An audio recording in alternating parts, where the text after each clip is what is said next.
I'm Abby with Simply Sherbets, and in today's video, we are going to be talking about our Race to 100K Savings Challenge. So if you already follow us over on Instagram at Simply Sherbets, you've seen me talk about the fact that we are trying to put $100,000 into a special savings account over the next year, which I know sounds like a big number in a short amount of time, but in today's video, I'm gonna kind of do a deep dive about why we chose that number, what funds we are using to put into that account.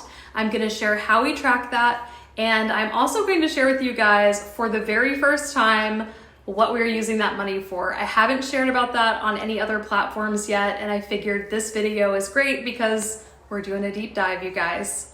So first of all, we chose the 100K number because A, we knew that it was possible, but not easy.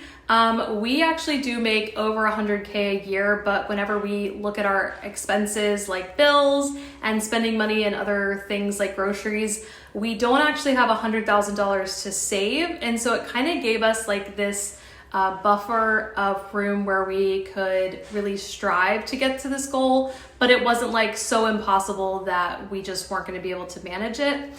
We also chose that number because we do like making audacious goals, and when we do make audacious goals, we love to see how God always shows up and shows out, especially when it comes to like a deadline. He has never made a liar out of us. Anytime we've made a goal, God has always been there, and he has blown that goal out of the water. The last reason we chose 100K is because it would cover the cost of the thing we want to use the money for, which I'm gonna share with you guys later actually what it is. I'm not trying to slow burn you. You can fast forward through this video to the end if you're only interested in seeing what we're using that money for, but 100K was what we researched and what it looks like this thing is going to cost. So now I want to chat a little bit about where we're going to get the money from if it's not from our incomes. So first of all, again, we tithe. We believe that God blesses us when we give him our first fruits, and that has always been true throughout my entire life. My mom was big into teaching us to tithe, and we've continued that into our marriage. But outside of that, we have kind of made a plan to do some things that we have done before in the past that have helped us reach big financial goals. For example, one of the things is I am taking on a little bit more work than I would normally do. I try to keep my schedule very lax so that way I can focus on homeschooling our youngest, and we can have a lot of family time. But for the next year, I'm really pushing, trying to grow my business, trying to take on more clients, and that will give us more income to put into the savings challenge as well. The next thing that we're going to do, or rather I should say that we have done, is we have made a list of all the things that we can sell in our house. We've audited everything in our home and seen what was absolutely vital to keep, and then things that we could stand to get rid of.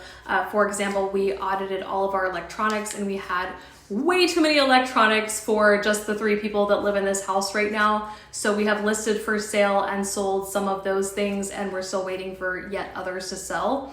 So those are kind of the ways that we are increasing our income, even though it's not like anything crazy. It's just getting rid of stuff that we already have, me increasing my business. And then of course, we're using just like extra money left over from our budget to try to save this 100K. And if you live in the States, there are like so many things that you can do that we aren't able to do overseas here, that I would say if you're going for a big goal to try to do those things. We have made large financial goals in the past and doing things like renting out space in our home. We have done dog sitting through Rover. We have done door dashing and Shipt and Instacart, all trying to reach big goals, and those have all worked for us. But unfortunately, living overseas, those things aren't available to us. But if you too are working on a big goal, I would highly suggest those things as avenues to increase your income if you are trying to do something crazy like we are with this Race to 100K Savings Challenge. So let's get into what we're actually using to track for this Race to 100K, because I know a lot of people like to use online templates. They like to use, just visuals on a computer.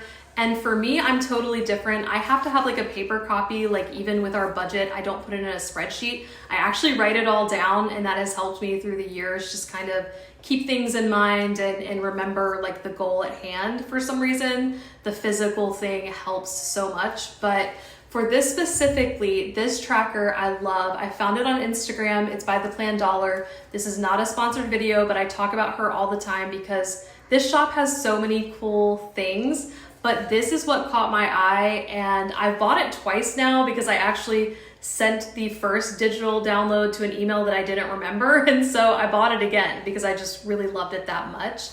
But yeah, this is $100,000 on one sheet of paper in increments of $100, which in my opinion is like the better way to track something because it's such a small amount. Like $100 isn't that hard to get to when you're really, really focused.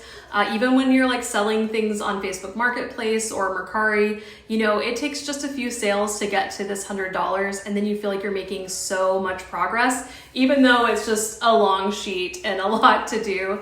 We're, I think, over 10% of our goal right now, and you can really see that reflected here, and it just gives us so much hope. So we keep it hanging up on our fridge at all times. It just really keeps us focused and keeps us thinking about the fact that what we have to look forward to is much more important than any slightly inconvenience with the budget. For example, to keep our water bill low, we don't even turn on the hot water until it's laundry day. And that's totally okay. We like cold showers. We live on a subtropical island.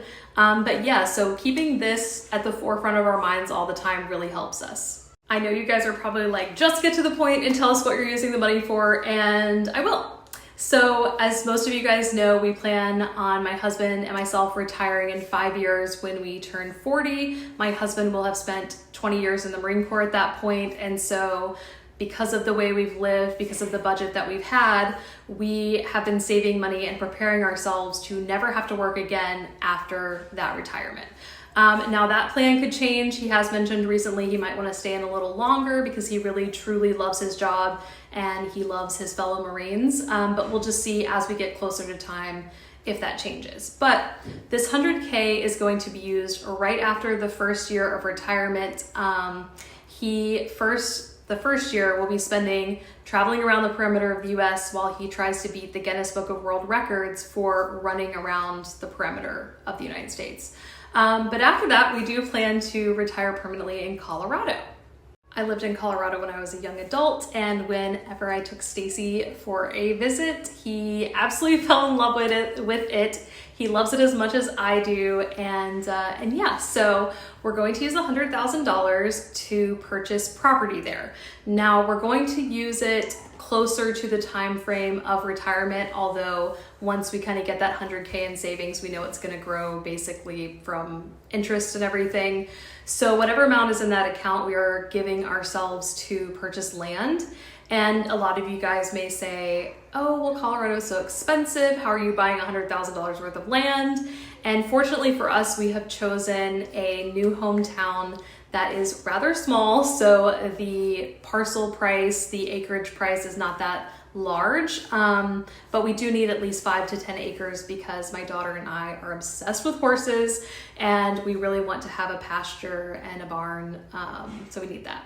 And after we purchase that property, we're obviously doing that debt-free and in cash. We're going to try to fill up these trackers in between filling out this one and actually moving so we can build a house debt-free, because again, that's just one of our things that we really would like to do before he ever gets out of the military. There are some very specific things that we want in a home, specifically things like we want it to be a total ranch so we can use the whole house no matter how old we get and immobile we get, we'll be able to use it. We also want things like a gym, and we're not so crazy about other things, like we don't need a huge kitchen, like we like our galley kitchen now. So we're gonna build the house to our specifications, but the first step in that is of course buying that land debt-free. So that's the need for the 100K. And then as we move on to other challenges, I'll share them on here. But I hope you guys all enjoyed this video, and if you're interested in following along with our story as we get towards retirement, as he does the perimeter run, please hit that subscribe button, hit the little bell so you'll be notified anytime I upload new videos. And I hope to see you here or over on Instagram at Simply Sherberts. And until next time, you guys have a great week.